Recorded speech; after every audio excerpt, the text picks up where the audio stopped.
Once you've had a stroke, the name of the game, literally it seems, is to get your function back as soon as possible with physical therapy. And the same goes for other physical problems. And British researchers are finding that video games might do the job.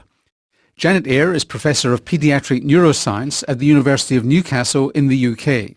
What we know about how to rehabilitate people with physiotherapy after, any type of situation, for example, brain damage, or if you've got a musculoskeletal disorder, is that the more physiotherapy you can get and the more expert it is, the more it follows the lines of our knowledge for what makes the nervous system and the musculoskeletal system recover best, the better the outcome is. So you need to deliver a high dose of a complex therapy to get the best outcome. So that was one challenge. How do we deliver that? And the second challenge is the volume required. The number of patients is increasing, firstly because we've got an ageing population, so those with needing physiotherapy from brain disorders is increasing. The number of people needing rehabilitation because of musculoskeletal disorders such as arthritis or hip or knee replacements is increasing remarkably as well. And then finally, there's a very high incidence of low back pain, which is the major cause for people not being able to work in the UK. And again, the evidence is very strong that as soon as you can get an expert rehabilitation program, and for people with low back pain, you can prevent the development of chronic disorders. So it's a major problem both from the personal point of view of the individual, a challenge for the health service to deliver it, and it has major economic implications. If you can do it well, you can get people back to work and reduce the costs of healthcare. If you don't do it well, then it has major economic implications as well. So with stroke, before we get on to your video game technology, what do we know works? What we know works is therapy where you have a task that you have to undertake, where you're required to do complex movements and where you're highly motivated. So if you enjoy doing it, if it's task specific, and if you have to perform complex movements, then the bigger the dose, the better the outcome. Really, here's a teacup, lift it to your mouth. Well, here's a teacup, lift it to your mouth is exactly what we're not talking about. The research is really very clear, and also the neuroscience, which is where I came in. Lifting a cup, if you went to a therapy session and lift the cup 30 times, at the end of that session you'd be very good at lifting up a cup in that circumstance. But when you had to go to your kitchen and open a cupboard door and pick up a cup which is at the back of the cupboard, you couldn't do it because your brain isn't flexible enough to bring up and sequence all the different types of activity you require. So what you're doing is you're using neuroplasticity to rebuild networks that can be adaptable. Yes, and to bring in all the things. So your brain needs to decide what is required, adapt it as you go forward, so that if you meet an obstacle or something you can change, so that it's not just the pattern of lifting up a cup. The best example I would give, which is probably the simplest, is if you're in hospital, you can walk down a white corridor with no obstacles in it, but when you get home, walking to your gate is extremely difficult because you've got to go round a corridor, through carpet, up a step, down a step, through your garden path where there may be things. And your brain hasn't developed the flexibility to adjust all the postural tone that you require, to adjust your steps, etc. So that although you can physically walk down a white corridor in a rehabilitation unit, when you actually get home, you're functionally not able to walk because you haven't developed all these other components, the networks, the flexibility, the executive functions, the feeding forward to give you a flexible, workable motor program. Now, I get that for stroke, but what about you've strained your back or you've got a new hip in? Yeah, well, if you've strained your back, what you want to create is not just exercises to strengthen the back, but you want to make sure that the person who has the low back pain doesn't develop patterns of movement which actually long-term destabilize the joints. So it's maladaptive in a sense. Yes, so that what you want to teach them again is the flexibility to move their back and perhaps increase their flexibility. Maybe the reason that they're getting low back pain is they actually don't have the motor programs and the flexibility to actually preserve their back, and they don't have the core stability, so that you not only just want to get people moving again and the courage to move again, but you really want to teach them flexible patterns of movement which they will instinctively use in everyday life rather than just use in the physiotherapy session with the physiotherapist. So just as in mental health sphere people have used online psychotherapy because you can actually practice it in high doses, you've decided to try video game technologies which gives you to the right patterning at the right dose? I think there's lots of reasons why we chose in the end video game technology. Firstly, it's very cheap because the healthcare costs are subsidised by the entertainment market. So there's a billions and £billion market, so that controllers are cheap. Our laptops now are readily available. So the hardware's cheap is what you're saying? Hardware's very cheap. The video games studios are the world's best experts in making you have fun and addicting you to the fun. So that I think the Get you over the motivation hump. Yes, and also I think rather than use it or lose it, I think it's love it or lose it, so that you get much better outcomes if you have a sense of achievement and motivation. We know that turns on the plasticity genes in the brain, and the reward that you get actually promotes plasticity. So if you're doing something because you know you have to, because you've got a disability and because it's good for you, actually they may be all negative influences on plasticity. Where if you're doing something because you want to get more points, you want to beat your grandchild, because these games you can play, because we have a sort of a handicapping system like in golf, so that you can actually beat your 16-year-old adolescent if you're performing to your best. Those sort of factors also not only give you the motivation to do it, but sets up the right environment in the brain where the plasticity will carry forward, so that what you're doing is, it's like a virtuous circle, really. And it's not virtual reality, you're just sitting in front of a screen.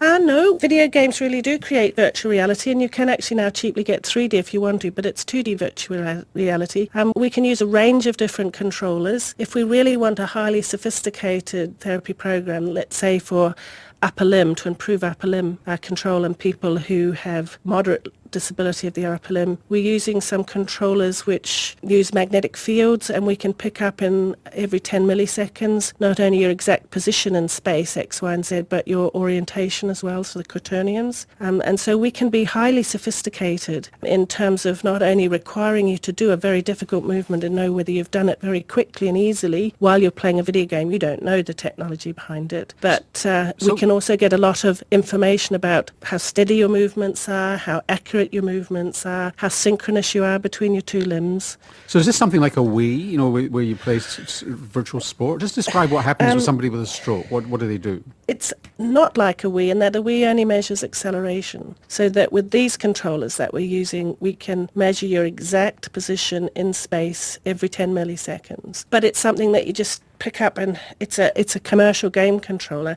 So for the people playing it, it's a very simple game controller. But what we have at the back end... So what sort of game do they play? Well, we've got two sorts of games at the moment for the upper limb, if we're talking about the upper limb. One is a series of games around circus challenges, so trapeze, teeterboard, high dive, tiger training, rolling ball, knife throwing custard pies.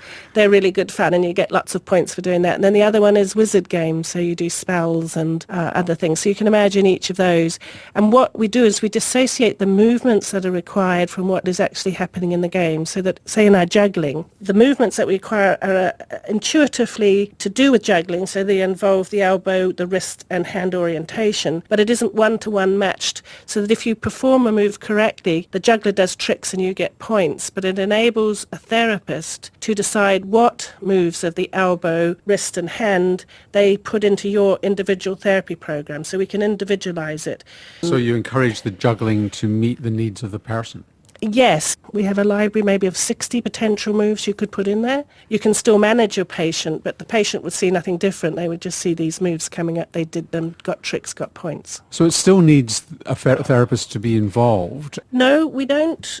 You can have it several levels. Patients can just have the standard game, and we can feed back to them their progress. They could join with other players, so we can feed back information to them. Or it's cloud-based, so we have a clinical decision and management support platform that can go in behind it, so that therapists can actually manage you from afar if that's the level that you want. The savings, even if you have a therapist, there's no need for synchronous involvement. It's asynchronous. So it uses downtime of the therapist to go through their patient The patient load. can choose when and where and how often they want to play the game. When they're finished, all the information we need is saved on their laptop and then transported to the cloud if and when they have their next connection. So it can be done a very slow rate. It can be done, you don't need a highly sophisticated internet connection. It can even be done through a mobile phone or even a landline connection if that's all you have. What about walking? Because it's not just your upper arm, that can be affected, it can be your leg, and your speech, and indeed your vision can be affected. Well, we've been asked to do some games for amblyopia to promote 3D vision. This is where a child's been missed with a squint and their vision's not coordinated. And they lose vision in one eye and they don't see in 3D. Actually, if you play highly motivating games, you can open up the plasticine in the system and significantly improve vision and 3D vision. For speech, we've been asked to do some work for people with cleft palate. And you're using game designers to design, you give them the problem and these people who are expert in designing entertaining games get on with it. Yes, one of our interfaces is for game studios. What their challenge is, they don't know what an expert therapy program is, and also to be able to program, for example, complex moves is very time consuming for a studio, because most games you have very simple control inputs, push buttons. The closest you might get is a Wii game where it's just a rate of change of acceleration, which is again a very simple input. So what we create is the library, the sort of hardcore programming, and we have the library of moves, and then, or whatever the therapy program is. Then the gaming studios have to think of a scenario where those moves would be intuitive and skin an exciting game around it. So have you done randomised trials and shown a benefit? We haven't done randomised trials. What we have done is we've been, first of all, showing that we've had children from the age of about 5 through to elderly people aged about 90, being able to access and play these games unsupervised at their homes. We've been able to demonstrate that we can provide the management and remote monitoring platform that therapists can interact with. And then the third thing we've shown, which I think is perhaps more important, is that we've been able to show a dose-response relationship, so that the more that someone played the games, the better their outcome was over a 3-month period. And we can actually measure the amount of time and minutes the brain is thinking about doing the move.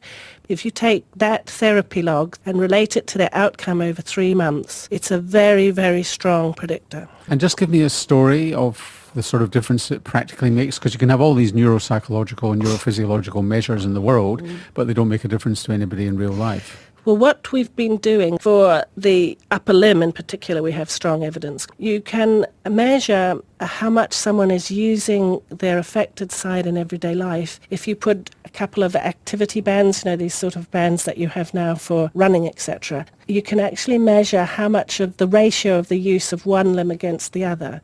You and I, if we don't have an impairment, our ratio of our non-dominant hand use comes in at 0.9 to 0.97, so that we use our dominant hand slightly more than our non-dominant hand. So the closest someone with stroke gets to that ratio, it's well validated, the more independent they are in activities of daily living. So our outcome measure is actually activities of daily living as one of them. The second was clinically assessments of functions. And they were using it in daily life? Yes, so they're using it to get their bottle of milk out of the fridge.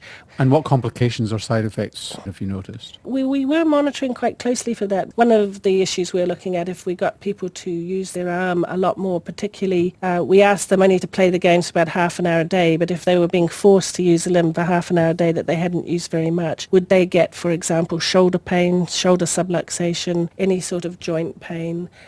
We looked for all that and we really didn't hit very many problems. There were some patients who were so pleased to have something that they played it for hours, and then they got joint pains. So as far as we have looked, we haven't had any major problems. And finally, the cost? I know that you're commercialising this, but is it going to be affordable? We're looking to have a model where it may be free to patients. Because we've got a cloud-based website, we'd be looking probably to try and fund the cost to patients through selected advertising. That's one of our models. We'd like to make it free if possible to patients, so that, for example, if stroke patients, once you have a stroke, there's a whole load of new things you need to have in your life, like where are the best hotels to go if you've got a problem with mobility, where can I get life insurance or travel insurance, those type of things. And we'd be looking, if a firm, say a therapy providing firm, wanted to use it, that we'd have a subscription type model, so there's no major capital. Janet Eyre is Professor of Paediatric Neuroscience at the University of Newcastle in the UK.